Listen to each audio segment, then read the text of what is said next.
Hello, Lower Six students.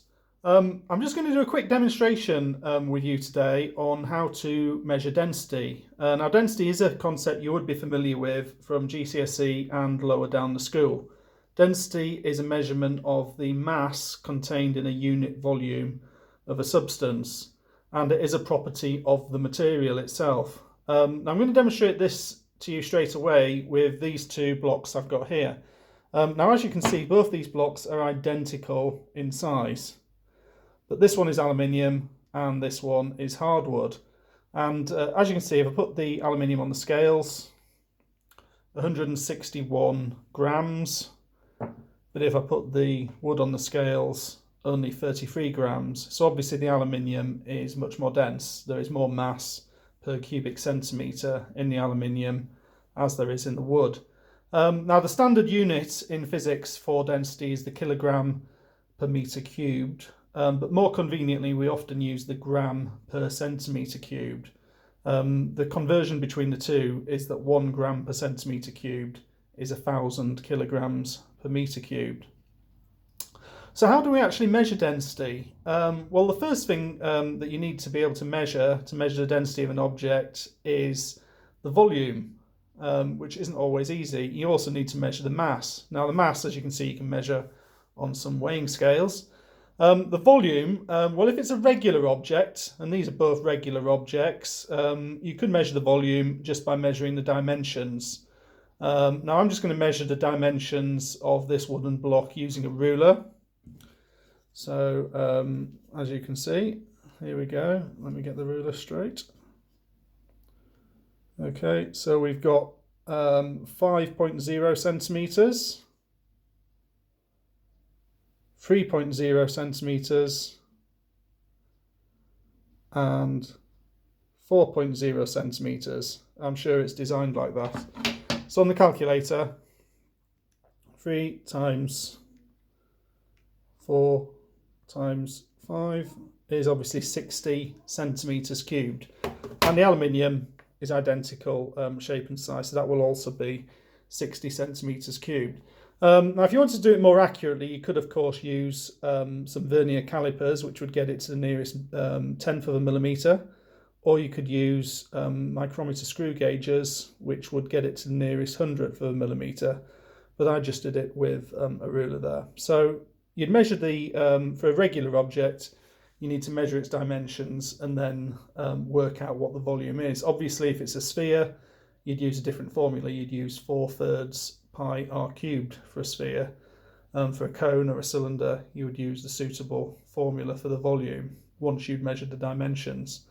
Now, that's for a regular object. What about an irregular object? Well, an irregular object, one of the ways you could do is to use a displacement method.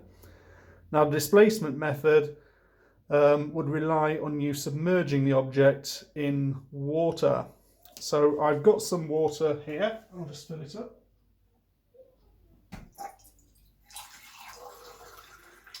Okay, so what we've got here is a glass of water. And what I'm going to do is I'm going to submerge one of my blocks in the glass of water.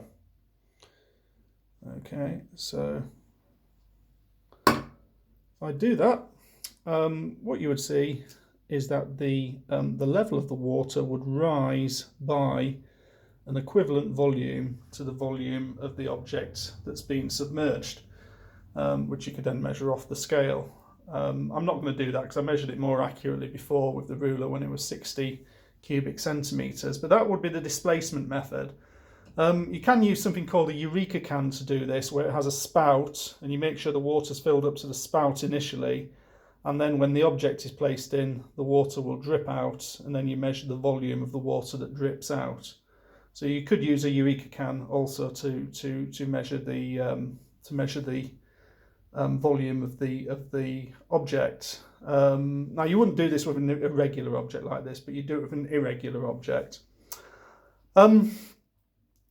And then you just use the formula mass divided by volume to measure the density. Of course, this doesn't work if you've got an object that dissolves in the liquid, because when it dissolves it changes the volume of the liquid by a smaller amount than if it stays solid. The other thing you couldn't do is you couldn't have a material that floats on water. So obviously here I've got the wood. I'm not going to put the wood in, but if I put the wood in, it would float on water, and so that wouldn't be suitable either, because it has to be completely submerged to measure the volume via displacement. So I'm just going to take this out. I'm going to shake it off, get rid of the water.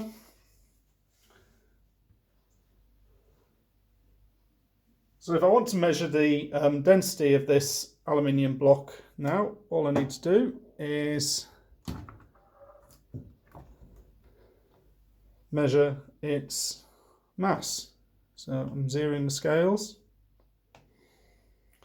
So 161 grams.